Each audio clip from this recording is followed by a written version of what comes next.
Good afternoon, everyone. The first word na sinabi ni Jesus bago siya mamatay sa krus ng Kalbaryo. Sa Luke chapter 23, verse 34, Father, forgive them, for they do not know what they are doing. Ama, patawarin mo sila sapagkat hindi nila alam ang kanilang ginagawa. There's an insights of the first word of Jesus Christ on the cross. Number one is the importance of praying for your enemy or enemies. In Matthew chapter 5 verse 43 to 48, narinig ninyong sinabi, ibigin mo ang iyong kapwa at kamuhian mo ang iyong kaaway. Ngunit ito naman ang sinasabi ko, ibigin ninyo ang inyong mga kaaway at ipanalangin ninyo ang mga umuusig sa inyo upang kayo'y maging tunay na mga anak ng inyong Ama na nasa langit. Sapagkat pinasisikat niya ang araw sa mabubuti, gayon din sa masasama, at nagpapaulan siya sa mga matuwid at sa mga hindi matuwid. Kung ang mga nagmamahal sa inyo ang siya lamang ninyong mamahalin, anong gantimpala ang inyong maasahan? Hindi ba't ginagawa rin yan ng mga maniningil ng buwis? At kung ang mga kapatid lamang ninyo ang inyong binabati, ano ang ginagawa ninyong higit kaysa sa iba? Hindi ba't ginagawa rin yan ng mga hentil? Kaya't maging ganap kayo gaya ng inyong Ama na nasa langit.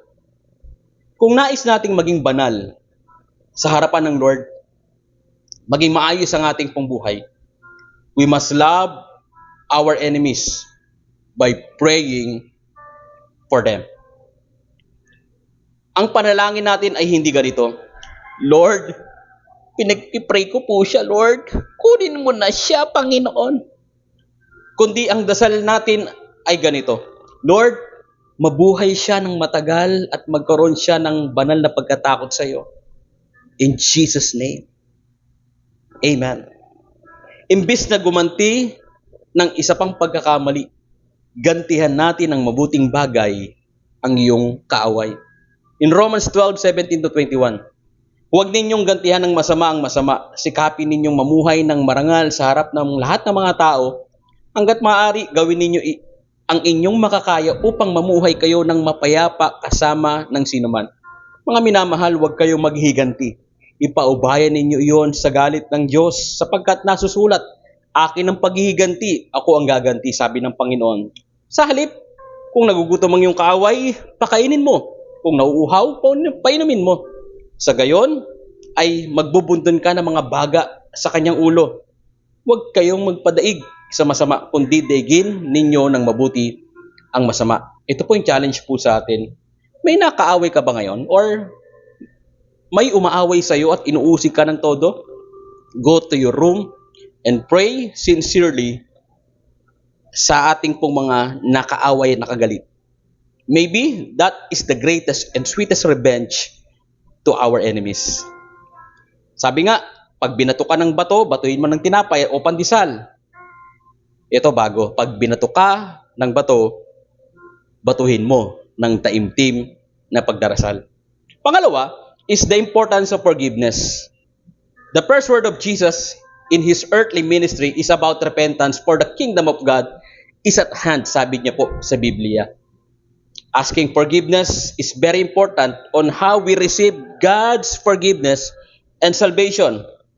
And one of the first in the seven last word of Jesus is teaching us two things. Number one is asking forgiveness for the sins of others. Your own family, relatives, friends, or even your worst enemy, neighbors in your community, and also the people in this nation. Let's pray for them.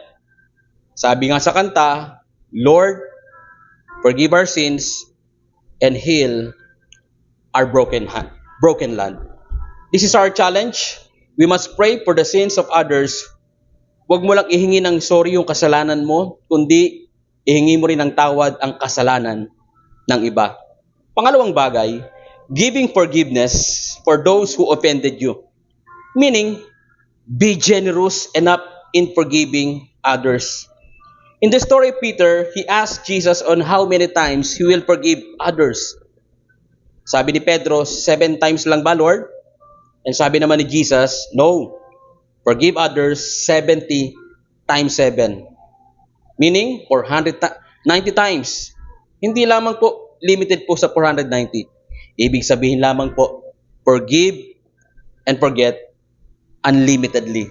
Unlimited tayong magpatawad sa iba. Why?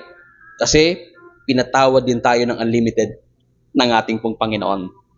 And our divine quote for this day, our love to others must be tested on how we treat others and also how quickly forgive others. I always say this, forgiveness is hard, but forgiveness is possible. And this is challenge to each and every one of us this Lenten season or after this season. Do you have an enemy or enemies?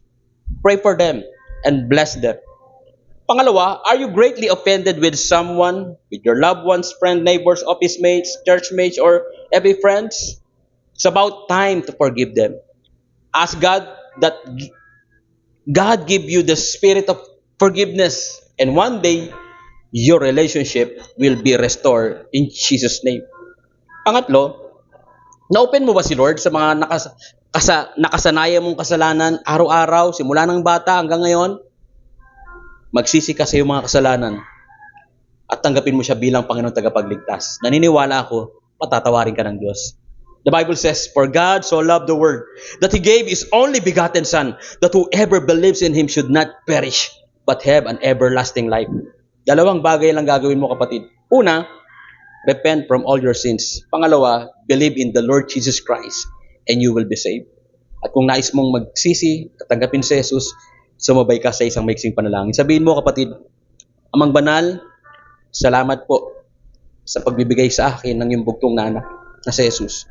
Siya ay namatay dahil sa aking mga kasalanan. Pero noong ikatlong araw, siya ay nabuhay na maguli. Sa oras na ito, humihingi po ako ng tawad sa lahat ng aking kasalanan. Simula po ngayon, Panginoong Hesus, tinatanggap kita bilang Panginoong tagapagligtas ng aking buhay. Salamat po sa iyong pagpapatawad, pagmamahal, at pagliligtas. Sa pangalan ni Jesus, ang lahat po ay magsabi at mag-comment ng Amen. Muli, magandang araw po sa inyo. Forgiveness is hard, but forgiveness is possible. Pinatawad tayo ng Panginoong Diyos. Manalangin para sa iba at patawarin din po natin ang iba. To God be the glory.